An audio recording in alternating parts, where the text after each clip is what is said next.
जय हिंद दोस्तों। Railway recruitment board की तरफ से ग्रुप डी यानी कि लेवल 1 की रिक्रूटमेंट निकल कर आई थी जनवरी 2025 में ही, जिसका नोटिफिकेशन नंबर जो है सेंट्रलाइज नोटिफिकेशन नंबर 8/2024 है दोस्तों।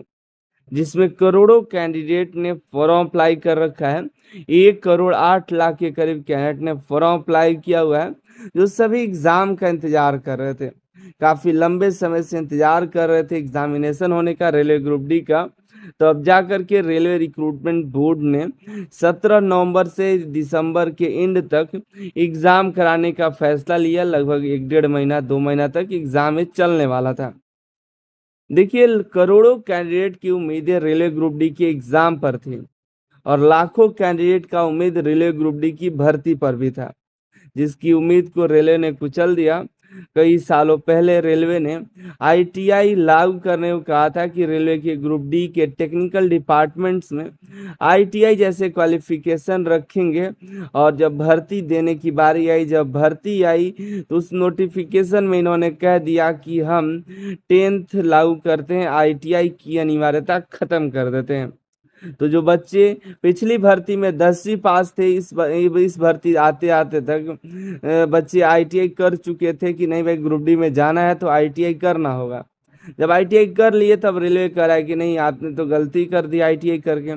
तब आईटीआई के छात्र कहे कि अब एक ही उपाय है, हमें जाना होगा कैट में, जो सर्विस से रिलेटेड मैटर देखता है। फिर वहां पर गए तो वहां पर सुनवाई नहीं हो पा रही थी जैसा चाहिए था, तो दिल्ली हाई कोर्ट पहुंचे। यहाँ पर आईटीआई के छात्र, एआईटीओ और हम सब मिलकर के गए थे कि चलिए जल्दी से जल्दी जो है ग्रुप डी की सुनवाई होगी। आईटीआई के छात्रों के साथ जो गलत किया है रेलवे, जो इतने सालों से कहता आ रहा था कि आईटीआई लागू रहेगा, चाहे वो आरटीआई का रिप्लाई हो या ऑफिशियल साइट पर हो, इन्होंने कह रखा था कि आप जो है बस आईटीआई कर लीजिए, हम भर्ती बस लाने ही वाले हैं। लाने वाले हैं, तब तक कोरोना आ गया। फिर डेट बढ़ते बढ़ते जा करके 2024 में कैलेंडर के अनुसार दिसंबर तक नोटिस आया।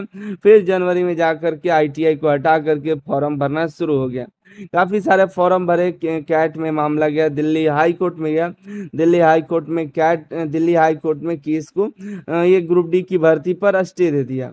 एक लाइन लिखा हुआ था कि जब तक अगली सुनवाई नहीं हो जाती है तब तक भर्ती स्टे रहेगा और जल्द से जल्द सुनवाई कराए। इसके लिए कैट को 1 महीना का मोहलत दिया गया।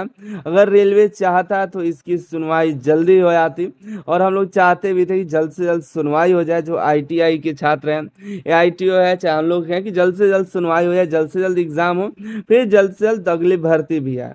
क्योंकि देखिए, सभी चाहते हैं कि भर्ती रुके नहीं, सभी एग्जाम के समय पर हो, चाहे आईटीआई के छात्र हो या 10वीं हो या सीसीए के कैंडिडेट हो, सभी चाहते हैं। लेकिन जो रेलवे ने कहा था उसके अनुसार काम करता तो सही से चलता, लेकिन उन्होंने एक गलती कर दी और सभी बच्चों को फंसा के रखे हुए हैं। और सुनवाई की बात करें तो लंबा सुनवाई खींचा जा रहा है, दिल्ली हाई कोर्ट से कैट, कैट से दिल्ली हाई कोर्ट। तो ये भी रेलवे की ही कहीं ना कहीं है कि नहीं, अगर वो चाहता तो जल्द से जल्द सुनवाई कर लेता। इसी बीच भर्ती स्टे था तो रेलवे ने एक एग्जाम का नोटिस भी निकाल दिया कि नहीं जो है ये एग्जाम का नोटिस देते हैं। और क्लियरली पूरी तरह से लिखा भी नहीं था कि नहीं एकदम मतलब एग्जाम नहीं करा सकते, ऐसा बस स्टे था। रेलवे निकाल दिया। रेलवे को लगा कि चलो सब लगता है मामला ठंडा पड़ गया है, एग्जाम का नोटिस निकालते हैं, एग्जाम कराते हैं। लेकिन इसमें सभी आईटीआई छात्र तत्पर थे, आईटीओ तत्पर था और जल्द से जल्द सुनवाई करने के लिए दिल्ली हाई कोर्ट में अर्जी डाली। हालांकि मेरे पास अभी इसका कोई मतलब कोई केस नंबर या ऐसा कुछ नहीं है जिससे हम आपको ऑफिशियल दिखा पाए। जो ये आईटीओ कह रहा है उसके अनुसार आपको बता रहे हैं कि दिल्ली हाई कोर्ट में गए और आज इसकी सुनवाई हुई। और आज इसमें सुनवाई हुई तो इनका कहना है कि रेलवे को फटकार लगी। हालांकि रेलवे उपस्थित नहीं था, लेकिन कहा गया कि रेलवे जो है जब कहा गया है भर्ती पर स्टे है तो उन्होंने नोटिस निकाला कैसे। और सुनने में आ रहा है, कहा भी ये भी जा रहा है कि दलीलें थी कि उन्होंने कहा कि हम ये बस ऐसे ही निकाल दिए हैं, एग्जाम नहीं कराएंगे, ऐसा कुछ ऐसा कहने को सुनने को मिला।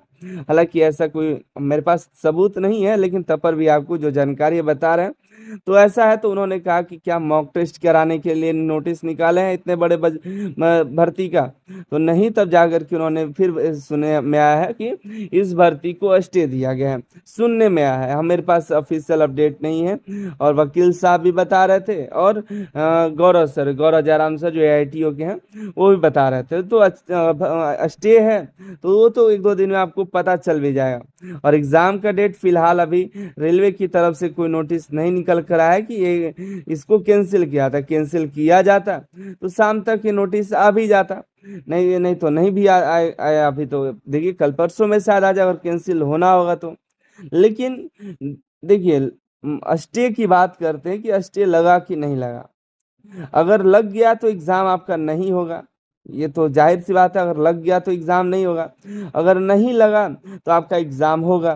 तो 100% हम तो नहीं कर सकते कि एग्जाम नहीं होगा। स्टे लगे या नहीं, ये तो एग्जाम अपने टाइम पर हो भी सकता है, नहीं भी हो सकता है। क्योंकि रेलवे अपने जिद पर आई तो ये एग्जाम तो करा भी लेगी, ऐसा नहीं कि नहीं कराएगी। क्योंकि ये नोटिस निकाला है ऑफिशियल, इसने कैंसिल भी नहीं किया। जब तक ये कैंसिल नहीं करता है तो एग्जाम अपने समय से होगा, ये भी तय है। और ये आपके सुनवाई अक्टूबर में होने वाली है, 30 अक्टूबर को शायद। अगर 30 अक्टूबर को रेलवे चाहे तो सुनवाई करवा सकता है। ये देखिए, ये रेलवे के ही हाथ में है कि वो एक दिन में सुनवाई करके या तो भर्ती को मतलब रद्द कर सकता है, या केस को रद्द करा सकता है, या आईटीआई को मौका दे सकता है, 10वीं को मौका दे सकता है। ये पूरी तरह से ये जो है रेलवे के हाथों में है। ये रेलवे ही कर सकता है, चाहेगा तो एक दिन में वो सुनवाई कर सकता है, जा करके अपना डॉक्यूमेंट सबमिट करेगा। आज तक कोई भी कागज सबमिट नहीं किया, सोचिए। 8 महीने हो गए आपका, अभी तक 9वां महीना चल रहा है, 10वें महीना में सुनवाई है, लेकिन 10 महीना में एक बार भी उन्होंने अपना नहीं साबित किया। रेलवे के पास इतने बड़े बड़े वकील हैं, तो वो चाहता तो एक ही दिन में जो चाहे वो करवा सकता था, या तो हटा भी सकता, क्या खारिज करा सकता था, या जो करना था, लेकिन उन्होंने नहीं करा। अब हम बात करते हैं एग्जाम को लेकर के। अगर 30 तारीख तक आपका सुनवाई हो जाता है, अगर ये सब मामला जैसा भी हो, अगर ये उसी दिन सारा निर्णय हो गया तो आपका एग्जाम 17 नवंबर तक करा भी देगा। वैसे भी अभी देखिए तो 7 नवंबर को आपका एग्जाम सिटी इंटीमेशन लेना है कि नहीं? 10 दिन पहले ना आएगा तो 7 तारीख तक आएगा, तो 30 तारीख तक करा लिया, तो रेलवे अपनी पूरी तैयारी में है। बस उसको तो क्या निकालना है, सारा टेंडर आउट ही हुआ है, सारा एग्जाम सेंटर तैयार ही है, एग्जाम का नोटिस भी आ गया है, एग्जाम का एडमिट कार्ड बना के रख भी देंगे।